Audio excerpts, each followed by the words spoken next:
बघा मित्रांनो, आजच्या प्रश्नमालिकेतील पहिला प्रश्न तुमच्या समोर आहे। प्रश्न काय आहे नीट वाचायचा आहे आणि उत्तर जे आहे ते उत्तर कमेंट करायला विसरायचं नाही। प्रश्न पहा काय आहे, प्रश्न व्यवस्थित वाचायचा आहे आणि तुमच्या मनामध्ये जे उत्तर आहे ते उत्तर कमेंट करायचे। प्रश्न बघा काय आहे, इथं प्रश्न तुम्हाला दिलेला आहे मित्रांनो। तर वाहनांच्या मागील बाजूस कोणती प्लेट लावणे बंधनकारक आहे? बघा, वाहनांच्या मागील बाजूस आपल्याला कोणती प्लेट लावणे बंधनकारक आहे? आरसी, इन्शुरन्स, नंबर प्लेट आणि कंपनीचे नाव। अतिशय सोपा प्रश्न आहे आणि याचं करेक्ट आन्सर बघा काय आहे, वाहनांच्या मागील बाजूस आपल्याला नंबर प्लेट लावणं, हे नंबर प्लेट अतिशय गरजेचे असते। आणि आता बघा आपल्याला नंबर प्लेट कोणते आलेले आहे, जे 2019 पूर्वीच्या ज्या काही गाड्या आहेत त्याच्यावरती आपल्याला ज्या नंबर प्लेट आहेत त्या number plate digital number plate लावणं बंधनकारक आहे, बंधनकारक केलेलं आहे। त्या डिजिटल नंबर प्लेटची नोंदणी कशा पद्धतीने करायची याबाबतचा जो व्हिडिओ आहे तो व्हिडिओ देखील आपल्या चॅनलवरती अपलोड केलेला आहे, हे लक्षात घ्या मित्रांनो।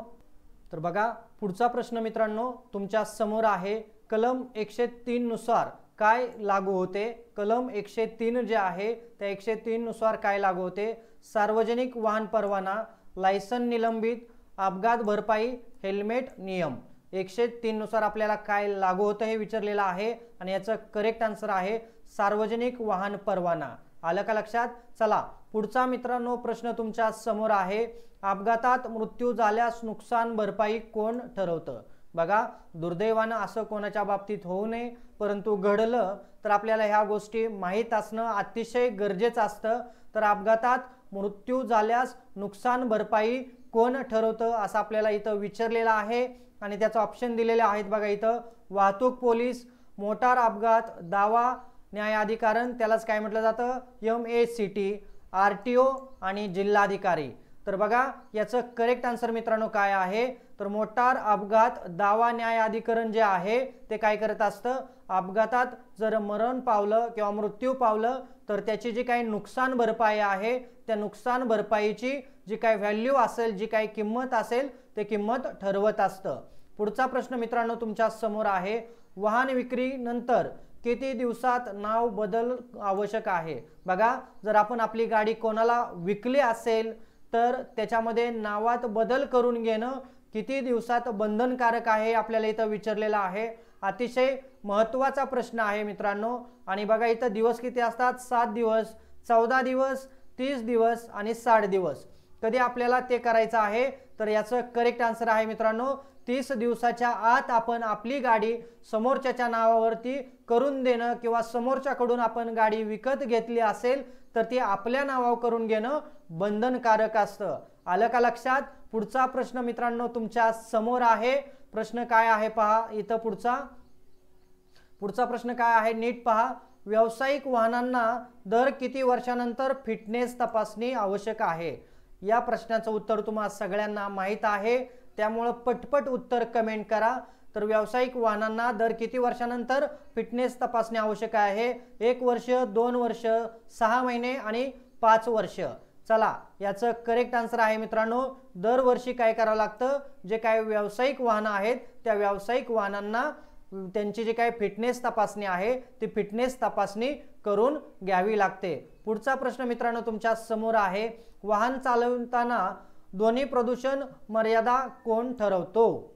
बघा, वाहन जर चालवत असेल आपण तर त्याची ध्वनी प्रदूषणाची मर्यादा कोण ठरवतं आपल्याला इथं विचारलेलं आहे। पर्यावरण मंत्रालय, RTO, central pollution control board किंवा त्यालाच काय म्हटलं जातं CPCB म्हणजेच सेंट्रल पोल्युशन कंट्रोल बोर्ड आणि पोलीस। तर चला याचा करेक्ट आन्सर बघा काय आहे, तर सेंट्रल पोल्युशन कंट्रोल बोर्ड काय ठरवत असतं, ध्वनी प्रदूषणाची मर्यादा ज्यावेळेला आपण गाडी चालवत असतो त्यावेळेला। पुढचा प्रश्न मित्रांनो तुमच्या समोर आहे, RTO कोड MH12 कोणत्या शहराचा आहे? अतिशय सोपा प्रश्न, अशाच पद्धतीनं तुम्हाला कोणत्याही कोड RTOचा विचारला जाऊ शकतो। MH12 आपल्याला माहित आहे कोणत्या शहराचा आहे आणि करेक्ट आन्सर बघा पुणे। चला पुढचा प्रश्न मित्रांनो तुमच्या समोर आहे, बघा वाहतुकीचे नियम मोडल्यास किती वेळा चलन, इथं काय आहे चलन वाचायचं, इथं चालना झाले तर चलन आहे, किती वेळा चलन भरावे लागते? 24 तास, 7 दिवस, 15 दिवस, 30 दिवस। ऑप्शन देखील आपल्याला इथं दिलेले आहे। वाहतुकीचे नियम मोडल्यास आपल्याला चलन किती दिवसात भरावं लागतं हे आपल्याला इथं विचारलेलं आहे आणि याचं करेक्ट आन्सर आहे 15 दिवसाच्या आत आपल्याला काय करायचं आहे, त्याचं जे काही चलन झालेलं असेल ते चलन भरणं आवश्यक आहे। बघा पुढचा प्रश्न, वाहन चालकाने मद्यप्राशन करून गाडी चालवल्यास परवाना किती काळासाठी निलंबित होतो? अतिशय चुकीची ही गोष्ट असते की दारू पिऊन गाडी चालवणं, तर तसं केल्यास आपला परवाना जो आहे तो किती काळासाठी निलंबित होतो आपल्याला इथे विचारलेलं आहे। 1 महिना, 3 महिने, 6 महिने आणि 1 वर्ष। चला याचं जे करेक्ट आन्सर आहे ते मित्रांनो करेक्ट आन्सर कमेंट करायचं आहे, आपल्याला माहीतच आहे। तर याचं करेक्ट आन्सर आहे 6 महिन्यासाठी आपला जो परवाना आहे तो परवाना निलंबित केला जाऊ शकतो। आणि आजच्या प्रश्नमालिकेतील शेवटचा प्रश्न मित्रांनो तुमच्या समोर आहे।